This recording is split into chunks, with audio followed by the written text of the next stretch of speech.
honorable guest of honor of today's function and honorable member of National Disaster Management Authority, Professor Menon, Dr. Narayanan, the Honorable President of CSDMA, Neeraj, Director, Microsoft, Sandeep, Director, Oracle, Dr. Ravi Gupta, distinguished participants and dear friends. It's indeed a pleasure to stand before you today. But before I start, I wanted to ask you this question. How many of you are actually been working in urban development? Kindly raise hands. Most of them. Yeah, 2 of you, 3, 4. Good. That's a good beginning. My next question is, how many of you are born and bred in a village? 1. Thank you. How many have been born and bred, perhaps worked in slums? That's a good beginning. I am born in a village, so therefore that makes me eminently suitable for speaking on smarter cities, I guess. I also studied in a slum school, so that also makes me qualified to speak on urban development, the ubiquitous cities, the connected cities. This I just wanted a bearing to understand the composition of the audience that I wanted to interact with. But quickly, a couple of things. Urbanization, as I understand, and world over, is closely interlinked to the infrastructure that is available. If you see all the historical cities, the great cities, metropolis, they're all on rivers or on coasts, essentially because human endeavor of a societal, socioeconomic wealth creation always started with transportation, interaction with other cultures, other societies, other human beings. The next level of infrastructure came in with industrialization when railroads and the road creation was created. That's where the next level of towns and the cities started growing. Now, as the digital connectivity goes more robust, can we create a next level of infrastructure that would perhaps create opportunities for people in the hinterland or the rural areas or remote areas where urbanization or the facilities of urbanization can be created? If you would recall, our Honorable ex-President of India, Dr. Abdul Kalam, had a dream of provision of urban amenities in rural areas. He was dreaming about digital connectivity getting into the villages, wherein the villagers need not migrate to the towns for either seeking employment, education, health, or entertainment, or any other pursuit. All these perhaps could be provided through digital connectivity, robust digital connectivity. I'm so very happy and thankful to Professor Menon Saab, who has spoken of National E-Governance Plan, what it proposes to do, and where it is going. And he also told of the nation's commitment in as much as Honorable President, in a address to the joint session of Parliament in June last year, clearly said for the next 5 years, the government, or in the next 3 years rather, the government is trying to reach out to 250,000 locations within the country in the rural areas, that is connecting each panchayat with a broadband connectivity. Even as we speak, we have reached close to 59,000 common services centers. And mark my words, nowhere in the world is there such a robust, vast network of common service centers. The biggest net we have heard of is about 10,000 locations. So clearly we are 6 times larger than what has happened in the world. India is a huge lab, and National E-Governance Plan provides us that opportunity of creating our own canvas of reaching out to the citizens. The ultimate beneficiary, as Dr. Ravi in his inaugural address has clearly said is citizen centricity. Smarter cities or ubiquitous cities clearly talk about getting everybody connected, of all citizens being inclusive in the socioeconomic development of the urban location, and also that society is equitable. In doing so, the dream is to reduce the carbon footprint. Obviously, in the industrialization brought or necessitated people going to places of work, of transporting long distances, spending long time to reach a place of work. But through this digital robust network, is it possible that work can go home or the place where the person chooses to do the work? Professor Menon shortly mentioned, of course, even as we are traveling, one could transact work and reduce the carbon footprint.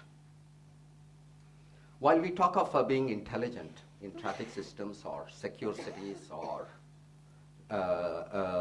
intelligent utilities being piped into each of the citizens wherever they live, it is also necessary for us to understand the current level of urbanization in India. Clearly, National Urban Renewal Mission, Jawaharlal Nehru National Urban Renewal Mission provides immense opportunity, and I think being a student of urban development for a short while, I think it's one of the most purposeful and meaningful projects, which is very well designed and very current, which can enhance our strive and our desire to march towards the smarter cities.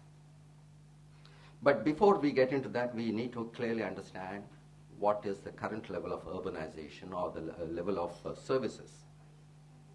Current estimates, national estimates, show that 40% of treated water is not accounted for. There are immense leakages in the water. 40% of the people still live in slums in the urban areas. It is estimated not more than 70% of the garbage countrywide is collected. And it is believed close to not more than 50% of that is scientifically treated. And as far as the sewage is concerned, there's no reliable estimate. How much is actually collected, how much is treated. As we talk of reducing the carbon footprint, 80% of the electricity consumption within the cities is on pumping systems, both on water and sewage. And given the status of the pumping systems, several of them are decades old, which are not energy efficient. The turbines or the propellers which pump the water or the sewage or the sludge, as the case may be, are age-old stuff. Given this crude realities of urbanization in the country, clearly as we talk about getting into the smarter way of doing things, a beginning is being made by National Urban Renewal Mission, in as much as they are now wanting all the cities who are desirous of getting federal funding to getting into a system of urban reforms based or leveraging the information technology services. Right now there is a mission mode project for on municipalities. And as you know, 74th Constitutional Amendment makes it compulsory for us of ensuring the third tier of government, that is after the federal and the state, going down to the municipalities, that the elected representatives at the municipal level make informed choices. Currently, the mission mode project, as it is envisaged, is just coming out of the phase of conceptualization. During the conceptualization itself, we had several doubts. The simple thing that arose was, if there were 5,000 class 1 cities, do we need to have 5,000 instances of software which will help them in capturing the data, analyzing the data into making it to information, and mining the information to creation of knowledge, urban knowledge, because that act itself would be uniform across all the urban local bodies within that particular given state. This was agreed to after a couple of levels of consultation with the urban local bodies and also the state governments. And I'm happy the Ministry of Urban Development has been able to now finalize their scope of the project and the way it is going to roll out. Lastly, there is just one thing I wanted to share with you. The challenges of urbanization and ability of the elected bodies of providing a modicum of services to the citizens is, even as we sit and deliberate, are immeasurable. Let me give one instance. In Gujarat, where I had the privilege of working in the urban sector, we were trying to roll out IT-enabled decision-making systems to each of the local bodies. We had 163 municipalities and 7 municipal corporations. During the business process reengineering, we discovered to utter horror, though the act was common for 163 municipal bodies, there were 163 different forms for accessing a water connection. The shortest was about 3/4 of a page, and the longest was about 4 pages for getting a water connection. Act is same, cutting across all 163. Now this speaks of the crude reality, what is happening in the urban local bodies, where the capacities that exist in the civil servants working for the city is rather limited. Number 2, since there were no strong systems that were available for managing the urban local bodies, each urban local body decided its own method as to how to deliver a utility to the citizen. My boss always tells me that India is a land of intermediaries. If we want to access a service, we want to do anything, we need necessarily go through intermediaries.